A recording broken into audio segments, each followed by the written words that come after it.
Monsieur Cellou Dalein Diallo, bonjour. Bonjour.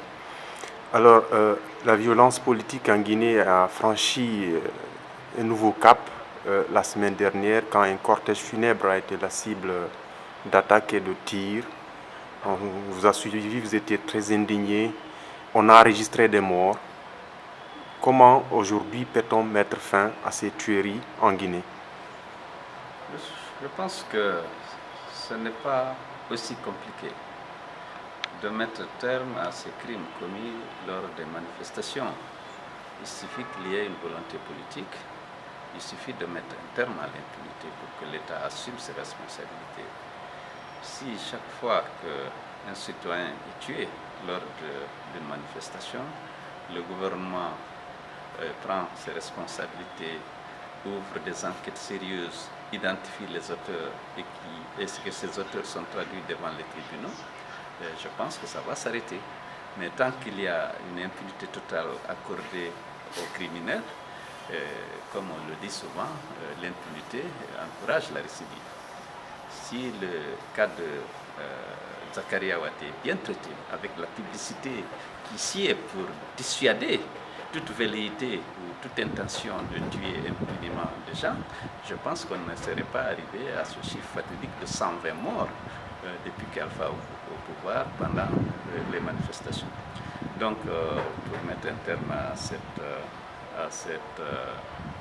à ces violences, il faut nécessairement mettre fin à l'impunité.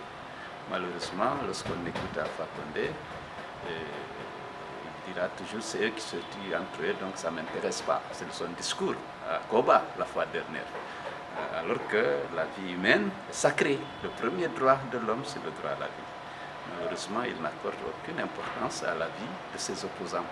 Et si vous voyez le traitement infligé au corps de ces citoyens arrachés à l'affection de leur famille, vous verrez que M. Alpha Condé n'accorde aucun intérêt aux droits de ses opposants. Parce que, comme je l'ai dit, on n'aurait pas pu assister à ces scènes-là s'il y avait une peur de la sanction. Malheureusement, elle n'existe pas. D'accord. Hier, le gouvernement a sorti un communiqué dans lequel il a promis de faire toute la lumière sur notamment les événements du 4 novembre, alors que la communauté internationale exige, parce qu'on a suivi là aussi un communiqué, que toute la lumière soit faite sur ces violences depuis le mois d'octobre. Est-ce que ça vous rassure, cet engagement du gouvernement? Vous savez que le gouvernement, à cet égard, a perdu toute crédibilité. Alpha Condé a dit partout on a voulu changer les constitutions, il y a eu la violence, il y a eu des morts, mais ça n'a pas empêché que les constitutions soient changées. Et il a dit à Bofa, de toute façon c'est eux qui s'entretuent, donc ça ne l'intéresse pas. Sinon, comment expliquer? Depuis 2011, on est à 120 morts. Jamais une enquête n'a été ouverte. Jamais un policier, un gendarme n'a été traduit devant les tribunaux pour crimes commis lors des manifestations. À supposer même que les crimes ne soient pas commis par les gendarmes et les policiers. Pourquoi on n'a pas mené les enquêtes? C'est simplement parce qu'il ne faut pas se mettre à dos les forces de défense et de sécurité dont la loyauté est indispensable à son maintien au pouvoir, comme il n'a aucune légitimité. D'accord. Aujourd'hui, beaucoup ont l'impression... La communauté internationale, oui. Je m'attendais à un communiqué un peu plus ferme, une condamnation des violences. Bon, je trouve que c'est une bonne chose, mais la communauté internationale aurait dû être plus ferme, puisque cette violation récurrente des droits humains en Guinée requiert maintenant, à mon avis, quand même un peu plus de fermeté vis-à-vis de ce pouvoir liberticide. Elle encourage également le dialogue. Sur quoi peut-on dialoguer aujourd'hui, d'après vous? On peut dialoguer sur le processus électoral, mais on ne peut aller au dialogue que si nos camarades illégalement détenus dans les prisons, Abdraman Sano et son équipe et tous les autres qui ont été arrêtés dans le cadre de ces manifestations anti-troisième mandat, s'ils sont libérés, on n'a pas de problème, on peut aller parler du processus électoral. Par contre, on n'est pas prêt à discuter de changement de constitution parce que c'est une action tout à fait illégale. Par rapport à la libération des responsables du FNDC, l'évidence est là, le gouvernement reste sourd parce qu'il y a eu assez d'appels au niveau national et international pour qu'ils soient libérés. Par quels moyens peut-on parvenir justement à la libération de ces personnes? Avec ce gouvernement, vous savez, on se demande toujours par quel moyen passer pour infléchir ses positions. vous avez posé la question tout à l'heure de savoir qu'est-ce qu'il faut faire pour arrêter ces violences lors des manifestations, ces violences contre les opposants. Eh bien, nous essayons d'user des recours légaux que nous avons à notre disposition et surtout les manifestations dans les rues et sur les places publiques. Malheureusement, ces manifestations sont très souvent réprimées dans le sang. Mais pour la libération de nos collègues, on est prêt aussi à faire appel à la population dans les rues et sur les places publiques pour exiger leur libération parce que malheureusement, Alpha Condé n'entend que ces discours. Sinon, les lois sont là, l'expression d'une position politique par rapport au troisième mandat ne peut pas justifier qu'on vienne arrêter les gens. D'autant plus que, comme vous le savez, les promoteurs du troisième mandat font les manifestations qu'ils veulent, même lorsque celles-ci étaient interdites. Ils étaient sous la protection des forces de défense et de sécurité avec la bénédiction des préfets et des gouverneurs. Mais chaque fois que les adversaires de ce projet de troisième mandat veulent manifester, ils étaient naturellement frappés, kidnappés, arrêtés, jugés, condamnés. D'accord.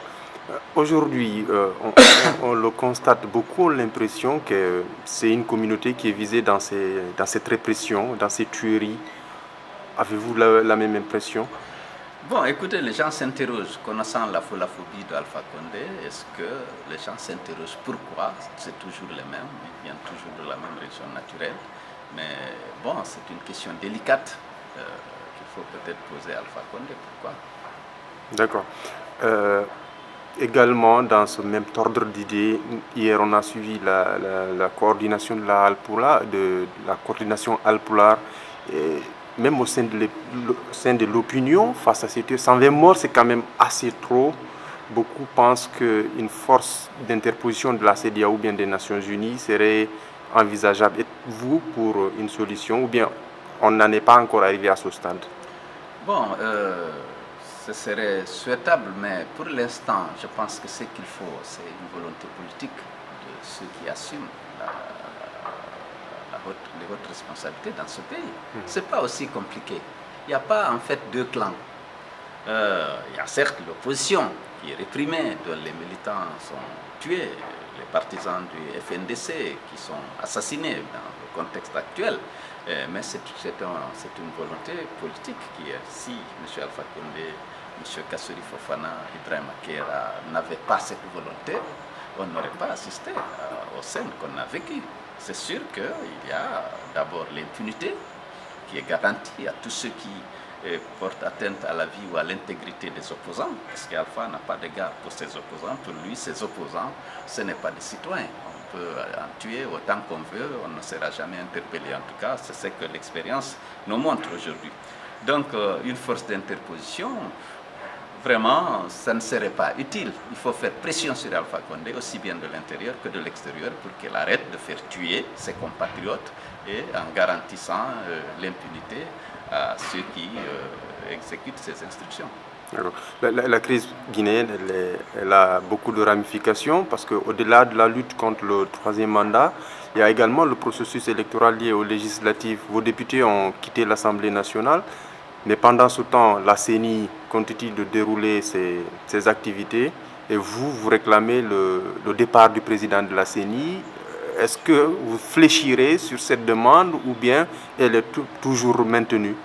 Écoutez, le communiqué, la déclaration qu'on a publiée demandant la révocation du président de la CENI, c'est après un consensus avec les partis d'opposition, même si le document était signé de Sidia et moi, c'est après consultation du PDN, du PADES, de beaucoup d'autres partis politiques que nous avons fait la déclaration au nom de l'opposition politique. Bien sûr, pourquoi? Parce que M. Kabé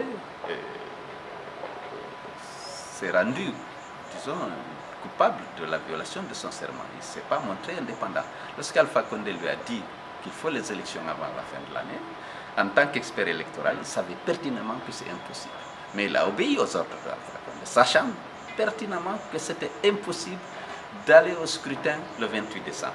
Alors, lorsque vous avez un président de la CENI comme ça, le président de la République lui donne l'instruction de faire quelque chose qu'il sait qui est impossible et illégal.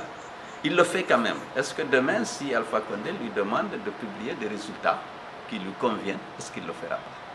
Il a prêté serment de tenir la balance égale entre l'opposition et le pouvoir, et entre tous les participants aux élections. Il a failli à ce serment et il a violé le code électoral en prévoyant des délais qui étaient contraires à ceux qui étaient prévus dans le code électoral. Toutes ces fautes cumulées méritent qu'on le change, si on se réfère à la loi. Lorsque quelqu'un viole la loi, dont il est le principal ou le premier gardien, c'est tout à fait normal que les acteurs politiques demandent sa révocation. Maintenant, est-ce que nous sommes prêts à fléchir? Non, nous exigeons que M. Kébé soit remplacé par un autre cadre issu du barreau comme lui. Demain, le FNDC appelle à de nouvelles manifestations. Avez-vous un appel particulier? Oui, bien entendu, c'est d'appeler tous les citoyens épris de démocratie, de justice et de paix à se mobiliser massivement pour participer à cette marche pacifique qui, je rappelle, est déjà autorisée. Et les lettres sont reçues au siège du FNDC autorisant la manifestation. Aujourd'hui, à l'heure qu'il est, des réunions doivent être en train de se tenir au gouvernorat pour définir les modalités d'encadrement de la manifestation. Donc j'invite tout le monde, tous les citoyens épris de démocratie et de justice à se mobiliser pour demain participer à cette marche qui se déroulera sur l'itinéraire Taneri, Kondé-Boundi, Amdalaï, terrasse du stade, comme la marche du 25 octobre. D'accord. Hier, votre garde corps qui a été touché lors des événements du lundi 4 novembre a indiqué que vous étiez visé. Aujourd'hui, n'avez-vous pas des craintes pour votre sécurité et des conséquences que cela pourrait arriver pour le pays si toutefois quelque chose vous arrivait? Écoutez, j'ai fait le choix d'être un leader politique, de combattre la dictature. Il y a les risques attachés à cette activité, surtout lorsqu'on est dans une république sans foi ni loi. Donc je sais que ma vie est exposée. On a déjà tiré sur ma voiture à Belleville, c'était là. On a attaqué avec des mambas mon cortège et ma voiture qui a été complètement caillassée. Je sais que je suis exposé, mais j'ai dit à mes militants, j'ai dit à mes partisans que le combat que nous menons, c'est un combat pour la Guinée, pour libérer la Guinée de la dictature, pour libérer la Guinée de l'arbitraire, pour libérer la Guinée de la peur et de la division. Je suis engagé autour de ces valeurs et que si je perdais la vie dedans, il devrait continuer la lutte parce que je ne l'aurais pas perdu pour rien. Je l'aurais perdu au service de la Guinée, ce pays que j'aime, dans sa diversité, dans sa composition, dans tout ce qu'elle est. Et je suis prêt donc à affronter les pires adversités pour le triomphe de mes valeurs. Merci.